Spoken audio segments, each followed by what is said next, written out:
Welcome to the Exceptional Educators Podcast by Frenalytics EDU, where innovation meets inclusion in education. I'm your co-host, Antonia Ellis. And I'm Matt Giovanello, the CEO and co-founder of Frenalytics. At Frenalytics, we put special education and English language learners front and center. Our award-winning Frenalytics EDU platform helps streamline progress monitoring, improve communication and compliance, and offers truly personalized learning to your students of all abilities. Each episode of our podcast features candid conversations with district and school leaders, classroom changemakers, edtech founders, and industry executives, all dedicated to transforming learning for each student, especially our learners with unique abilities. With a focus on extraordinary educators and the exceptional students they serve, we explore the latest in special education, accessible technology, and inclusive leadership. In this episode, Exceptional Educators is exceptionally thrilled to welcome Chris Smith and Melissa Vera, two visionary superintendent leaders who have shaped Brownfield ISD into a model for equitable access and future-focused learning. From special education redesign to industry-aligned CTE programs, Chris and Melissa have led initiatives that open doors for all students, especially in a community where 86% of students are economically disadvantaged. Their story is one of innovation, resilience, and deep commitment to kids. Welcome to the podcast, Chris and Melissa. We're so happy to have you. Thank you for having us. Thank you for having us. We appreciate it. I know that there's two of you guys, and we are super interested in hearing both of your stories on what is your why, what brought you to education, and what keeps you in this space. My first attraction to education or to working with students like this is I was one of these students, single parent household, low socioeconomic status, and statistically speaking, should not be sitting in the chair that I'm sitting in right now. But along my pathway, I encountered people who changed the trajectory of my life. And most of them were in the education world. And, they impacted my life and changed the things that I thought I could do.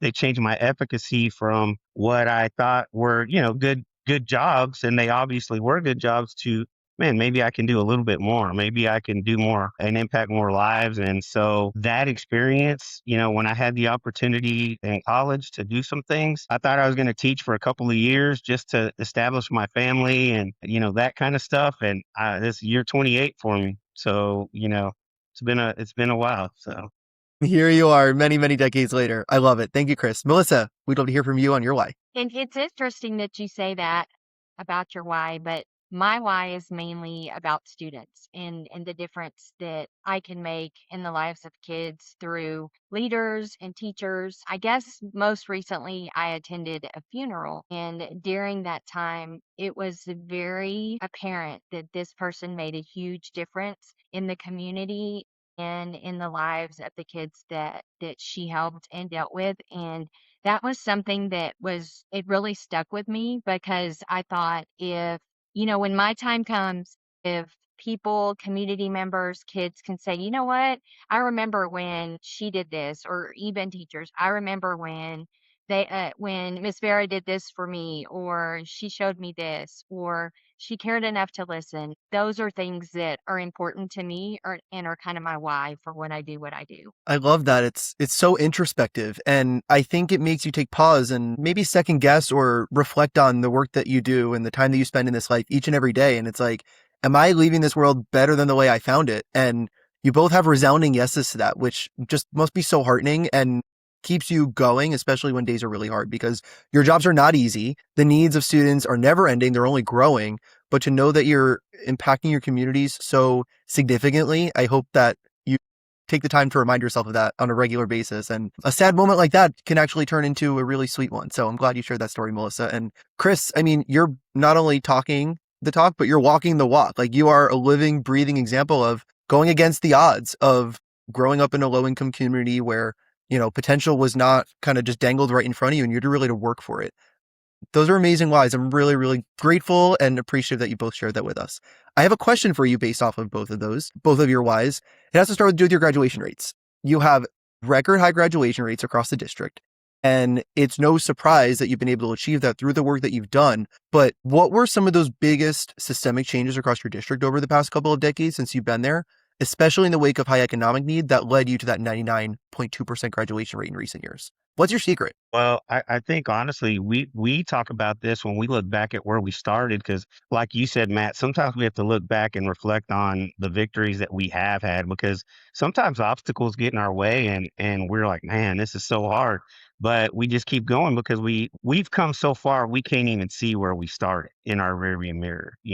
But we've always talked about changing the efficacy of our community. And that was the first challenge that we had, was introducing opportunities for kids to be successful in areas that they weren't given opportunities to before. And I'll give you an example. When we got here, the dual credit hours, there were 10 students in the dual credit program, and combined, they completed about 100 dual credit hours, which is great. Fast forward to just 1 year later, we had over 40 kids in the dual credit program who earned over 1,000 hours. And then if you fast forward even further, 2 years ago, Brownfield ISD led this entire region in students graduating with associate's degrees. And that includes your more affluent districts, that includes larger districts in our area. And we had people calling us from all over and calling our partner college, how are they doing that? And because things like this have not been done here, just not historically. And so that 1 year, we had 16 college graduates, which was approximately 20% of our graduating class were graduating with associate's degrees before they graduated from high school. That's incredible. And I mean, it's no small feat to be able to have dual credit programs and dual enrollment programs. How, looking back, did you put that into practice? What did the partnership with your local college look like? How were you evangelizing your teachers to say, this is something we want to be pursuing to get students ahead of the curve, not just out from under? And how did you get students interested in pursuing this way more rigorous track than maybe they were otherwise expecting or used to? Like, there are so many pieces at play here. How did that go about? Well, they had to taste success incrementally.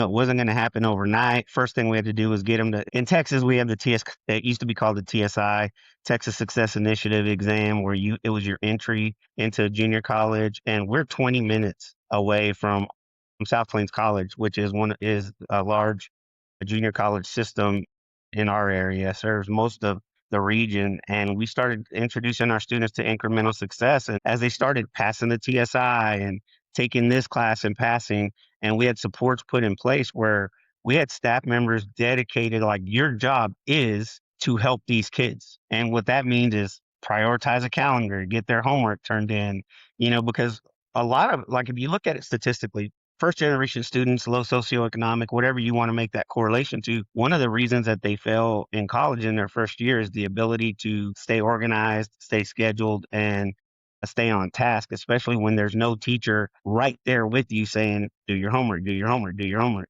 And so we eliminated some of that by providing those supports in school, and it really took off and was impactful for us. So we're still among the leaders, and it's different by cohort, because that one group we had 16, and like we've gone down to 8 to 12 to 4. It just depends on the cohort. But for that, we are a leader in this region, in that area, and I think people will see that, and now they've kind of started to. We've been at it so long, they're starting to see it's becoming the norm in our district, and our kids are believing in it too. I'm pretty interested in this dual credit concept. I went to school in San Antonio. It was my first year in San Antonio when I started high school. My parents were Air Force, so they were fairly well traveled, and we had no idea about dual credit. I would like to say that I wasted most of my high school time taking AP classes, and about dual credit probably like my senior year. And so, again, to me, I wasted a lot of time because when I finished high school, I did go on to Alamo Colleges, which was the nearby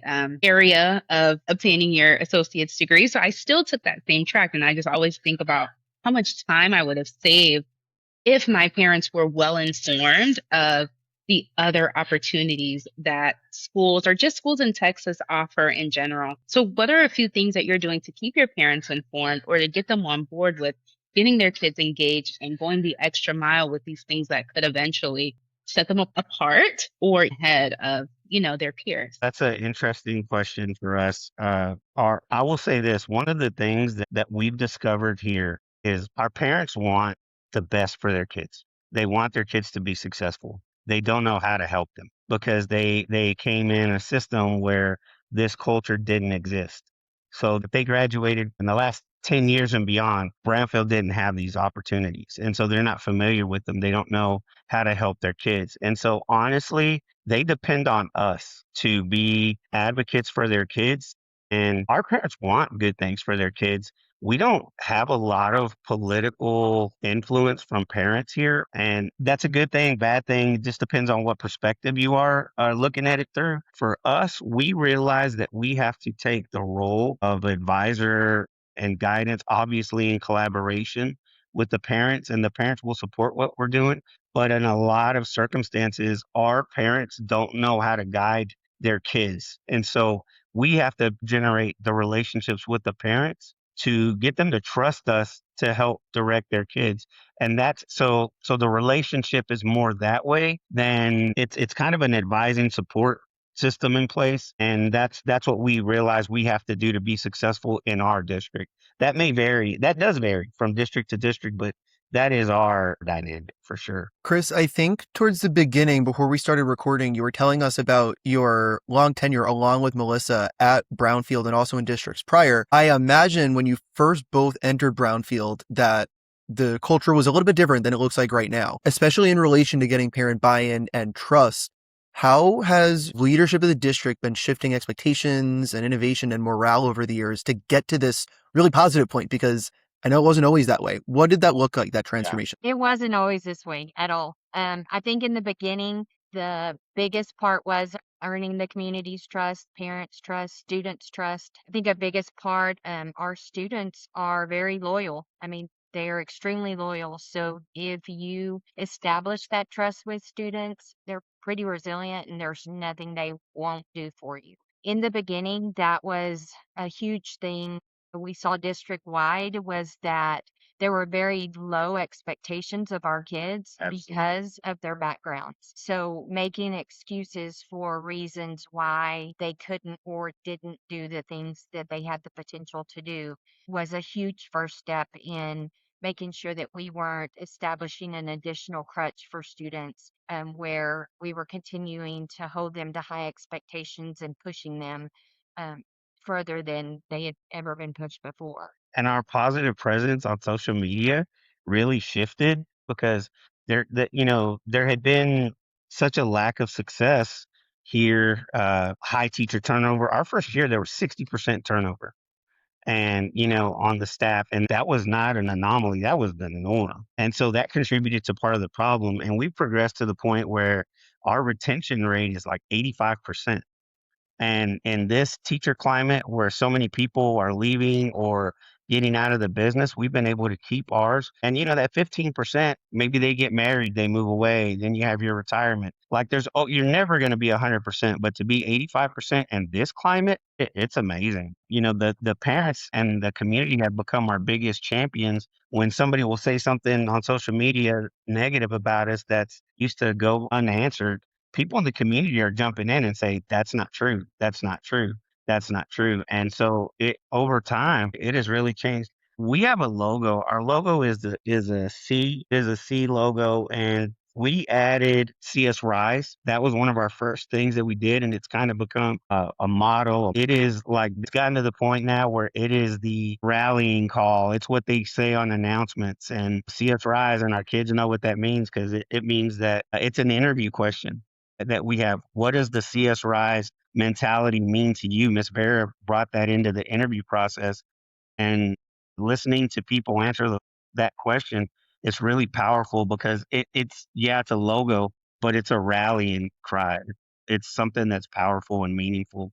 When people see it, they know. Well, you're literally flipping the script on what morale looked like for your staff, and now it's trickling down to your students and your parents and the community at large, which is amazing. And I think that when you create a culture and this shared purpose that you can all literally rally behind, then everybody's brought so much closer and you can feel that. And I think that it is paying dividends over the years as you have very intentionally built that culture a little bit more. There are so many things that you just brought up that we need to unpack more.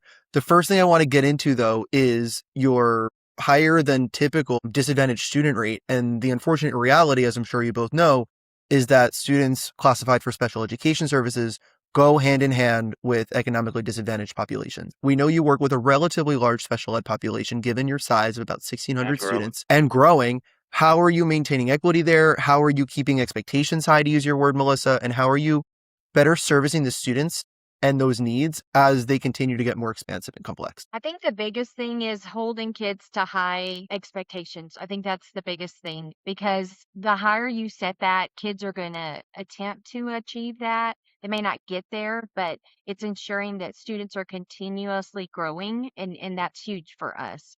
In our accountability system, we rely on that. We rely on the fact that we can grow kids from year to year.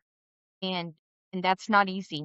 That's not easy. So we focus on that, putting in the same curriculum that we do with our general ed kids, having those same expectations for them there as well. And as far as our EB students as well, our federal accountability for special ed, it took us 8 years to get them out of, to get them to the higher end. We had not seen that in the 8 years that we've been here. And this past year, we finally saw that. And our EB kids as well, our emergent bilinguals, making sure that they're one of the smallest population of students that are achieving above and beyond the regular general group. So just focusing on what they're doing and ensuring that we're monitoring those students and ensuring that they're not falling through the cracks. We involve them in several things, our special ed population. And granted, there's a spectrum, obviously, right? And so challenging them where they're at and putting them in a place where they can be successful, whether it be academically or even just vocationally, we're determined to give them opportunities for that to happen. I'm glad you're bringing up that vocational work, Chris, because that brings me to another piece I have been very eager to ask you both. And it's some of the programs that you've been offering at Brownfield as you prepare students for life after high school. We spoke earlier about how you treat career readiness as a district level responsibility. It's something that you can't lean on in your situation onto your community and your parents. It is something that the district has deemed like you need to be the ones responsible for it. So with that, I imagine that's what inspired things like your P-Tech Academy, your esports and your drone programs, and your vocational training in the case of special ed. So first off, let's unpack what each of those programs look like a little bit more and how they started. Tell us more. Our P-Tech, we were a part of a grant 2 years ago that allowed us, our high school, to become a P-Tech Academy approved school through the state. So we went through the planning stages, implementation, and are on year 3 now of being a P-Tech Academy. So we, in the beginning, got a little bit of money to do that to help establish that system and what that looks like for students. Each year we add another group. So we start with our freshmen and sophomores, and then now, we're on our junior cohort group. So we have about 30 kids per cohort that are involved in that. They do a summer bridge program in the summer to begin that, and then uh, do the dual course and certification areas as they find the area that they're interested in. And even before we were a P-Tech district, we had a strong focus on building the vocational programming here. I started writing grants with our local economic development association, both in Brownfield and in Lubbock, which is our closest major city. And we received a lot of them. And so we have almost $1 million worth of equipment that we put into our brand new high school that was built with vocational growth, from the beginning. We have an auto tech program, welding. We have virtual reality welding simulators. We have building trades. We have a pharmacy technician program. We have a patient care technician program. We have drones and esports. Here's something that a lot of people that we kind of got the jump on, Brownfield, where we're located. I don't know if you guys even know this. Organ donations is going to stop being done. That there's a plan in place for them to stop being done like via helicopters and airplanes, and they're going to be transitioned to drones. And No uh, way. and I so did not know that. drones, Wait, that's so cool uh, though. yeah, and so drones actually. fly the pathway. Texas Tech is the major university, here in our region, and Texas Tech is the driving partner for that. And Brownfield is centered between the Denver to Houston pipeline. We're the hub. So the drone pilots are going to be around this area operating those drones. If there's a donor that's going to be coming from anywhere from Houston to Dallas to up north as far as Denver. And so we put in a drone program so that we're getting licensed and certified drone pilots to when they graduate high school. And in addition to that, they do drone lights. They're learning to do drone light shows, real estate appraisals. They around here, we're a big oil community. And so we fly the pipeline looking for damages instead of driving a truck, and all our other programs were very like our kids. And this is a good thing, although the kids might not always realize it, is when you're a student at Brownfield High School, you must choose a pathway. You don't get to not choose a pathway, so that when our kids graduate, they not only have their diploma, but they have some type of certification that prepares them for their futures. And for our That students, that's huge because we have a very small percentage of our students that actually go on to a junior or a 4-year college. that's awesome then, especially in light of that, Melissa, because it's not like you have a choice to have a career when you graduate high school or college. It's Exactly. like that is what life looks like, and you must be prepared for it. So we kindly are forcing you to get that experience now so that Exactly. you know what you want to do when you graduate. That's awesome. And the byproduct of that is like one of the things we did early on is we got rid of like open periods or outs, where kids could just, well, you don't have nothing to do. You've got all your classes. You can go home.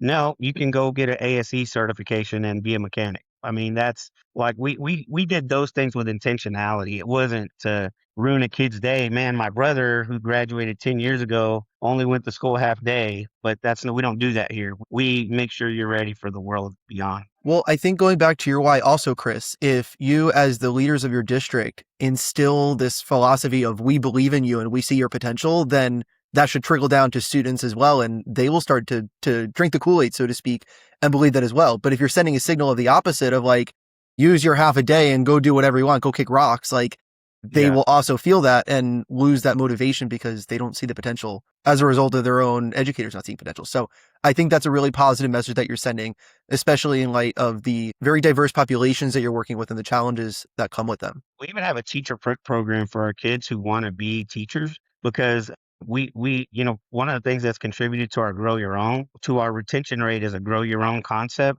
where we find people with the potential and desire to be educators in our system, and we help them go to college. We pay for it. We support them so that when they leave here, that like they're going to come teach here and they're going to stay here because they have ties. It's not just a stop on the map, it's something that's personal for them. So we've done those things with intentionality as well. Miss Vera has done a huge job on our Grow Your Own program, and so it's pretty awesome. That's also really unique. Okay, we need to get into that more because I wanted to ask you about it, and I'm glad that you're bringing it up first because not only do you have this Grow Your Own program that you spoke of a bit, but you also have a broader teaching residency partnership with Texas Tech, if I understand. So tell us about how that passover of your own graduates to Texas Tech, as well as others who are enrolling in Texas Tech, maybe outside of your district, is helping flip the script as we spoke about earlier on your retention problem. I'll let Miss Vera hit that. That's her Yeah. baby.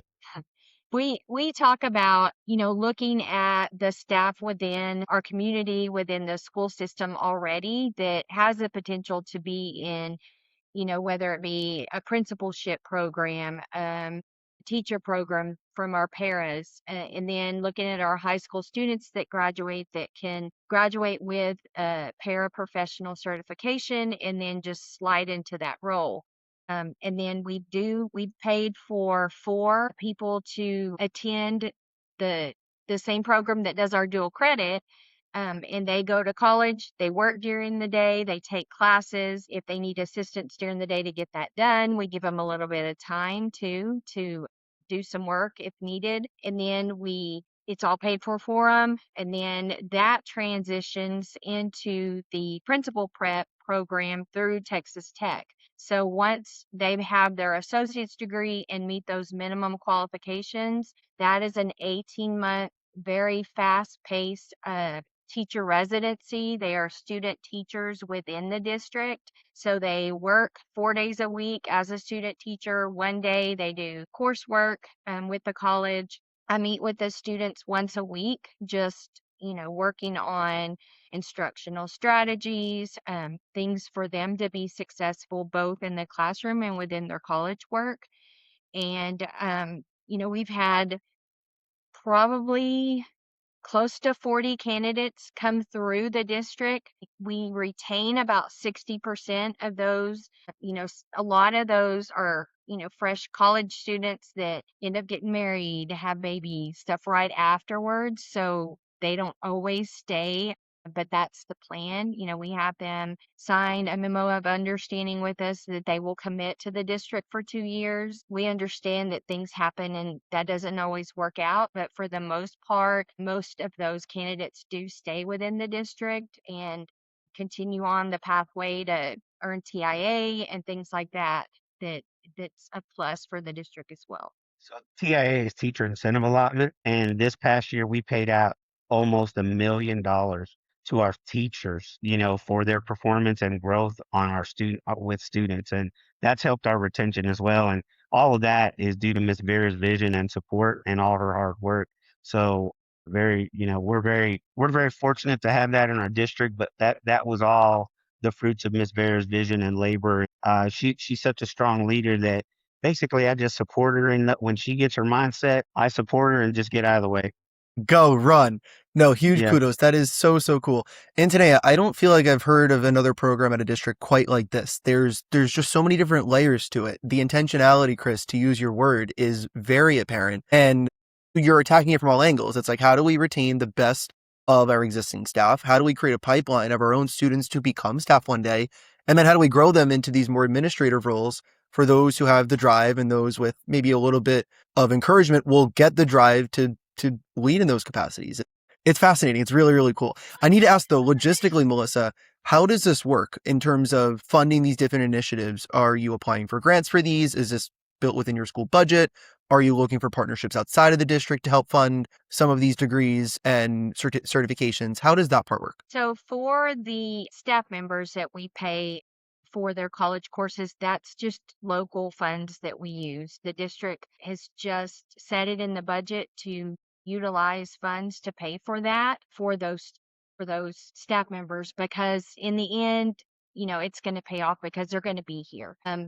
Our teacher residencies, in the beginning, we received a grant that allowed us some funds to pay student teachers. Then it was through T-Class, the Texas COVID, and that was where that started. Well, then after that, because we had successful candidates in a rural area, Texas Tech gets funding through donors, and they work with us to place candidates. It's just a partnership that we have with them, that they work with us. We get those candidates in here, they're successful, they're in the classroom. So we get some funds through them as well. But because of our success, the state has reached out to certain districts within, I believe there's like 12 districts in the state that got additional 2 years of funding because of the number, and so we pay our student teachers $25,000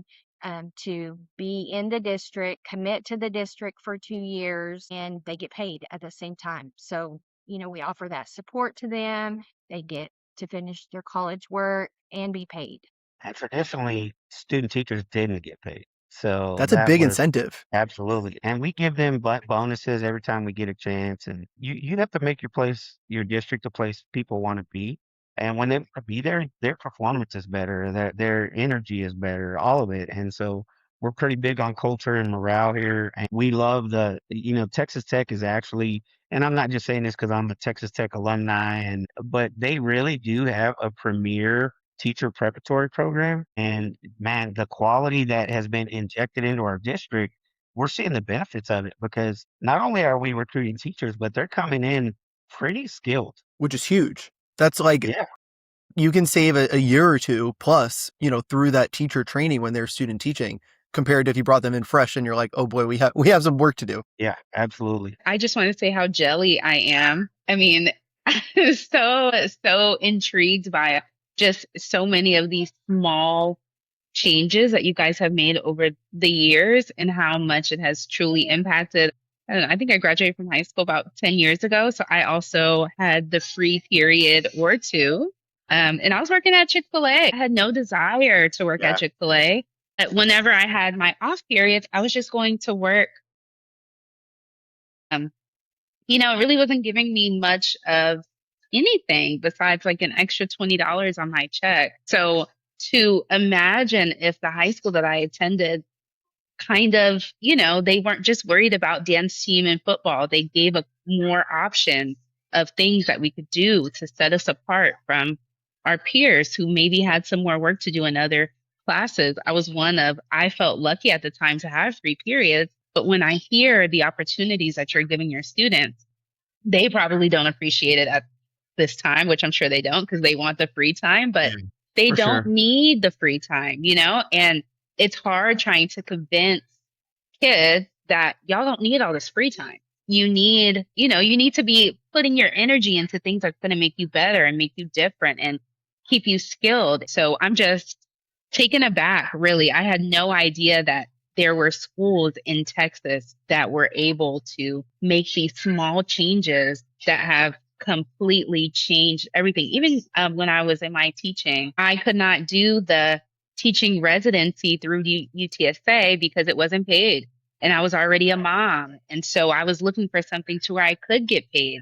A lot of districts don't do what we do, and No. we have done some things that people before have said, hey, take it easy, don't do that, and we've been of the mentality of, if we don't do it, like, what, if we don't do it, nothing's going to change, and that can't be an option here. you know for us to really be impactful in our community. And like I said, people, like, we've had congressmen come out here, we've had the commissioner of education come out here, from Texas, obviously. Mike Morath's been out here. We've had congressmen, we've had senators, we hosted approximately 40 schools, Yeah. maybe 40 other schools from across the state that have come to just observe what we're doing. And the thing that I'm most proud of is everything that I'm telling you is legit. You can come next month. You can come next. Well, don't come in the Christmas break, but you can come in theory anytime you want and see what we're telling you in practice. This is not just on paper. Like, it has been a journey.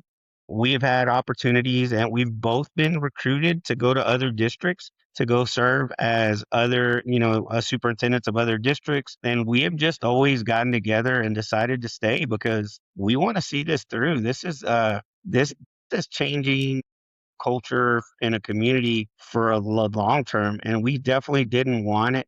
We couldn't stand the thought of walking away from here and then all the work that we've done just regress. Right. You know, Right. And the we couldn't reality is stand it. that could happen. And you're the dream team. If there's a group that's going to keep it together, it's you two. To be able Yeah. to do that in another district, I imagine the promise, the potential is really exciting, but it could be walking away from all of the gains that you've helped your kids achieve here at Brownfield. Yeah. So I understand your dilemma for sure. This conversation went way too fast, but I really appreciate both of you peeling back the curtain, so to speak, telling us how you achieved this incredible success. Because Chris, you're correct. This is not the norm. We interview district and school leaders all across the country, and they represent, among the best of the best in their local areas. And yet we have not heard of stories quite like this. And so I think it's amazing to know that, one, yes, Anthony, it's happening in Texas, but two, you're serving as a model example for even the best of schools nationwide. So please keep doing what you're doing. It is critically vital, as you know. As we wrap up, though, I have one more question that I'd like to ask each of you in reflection of today's discussion and your work overall in education. And that is, what does being an exceptional educator or being an exceptional leader mean to you? Melissa, maybe I'll have you start. Wow, that's a hard question. I think it goes back to kind of my why. Like, am I doing what I would do for my own kid every day? Like, if I can answer that question every day, then I've done my job. Is doing what is absolutely the best for every student every day. And I think for me, As I sit here and think about the work that we've done and where we're trying to go in the future, I think of legacy, think of, and not necessarily like for my own pat on my back, but I want to change lives. I want the next Chris Smith to be walking the hallways at Brownfield High School, or already teaching in the classrooms, and I want the future to be more like this. And in order for that to happen, I have to be exposed to what could be and not to what has always been. And that to me is that's what I want. That's my goal. When I leave here and retire, that's kind of what I want to be remembered for, changing not only a district and a community, but maybe the future of this community. I love that. You two are such model examples. I'm so full of just inspiration and amazing ideas of what other schools and districts can do. It's so not only impressive, but it's also inspiring. So for those reasons and then some, Chris and Melissa, you two are exceptional. Your district and all of the work that you've done is exceptional. So please continue to keep it up. Keep your heads high, even on the hard days. Know the impact that you're having on your students, especially as you reflect, as we did in today's journey, on where you came from and where you are now. It's amazing. And I hope that others listening to this episode are equally inspired and can impart such change in their districts and their local communities as well. Thank you both for joining us today. It was such a pleasure having you on. For all of us listening to today's episode of the Exceptional Educators Podcast, thank you again for joining us, and we look forward to seeing you on our next episode.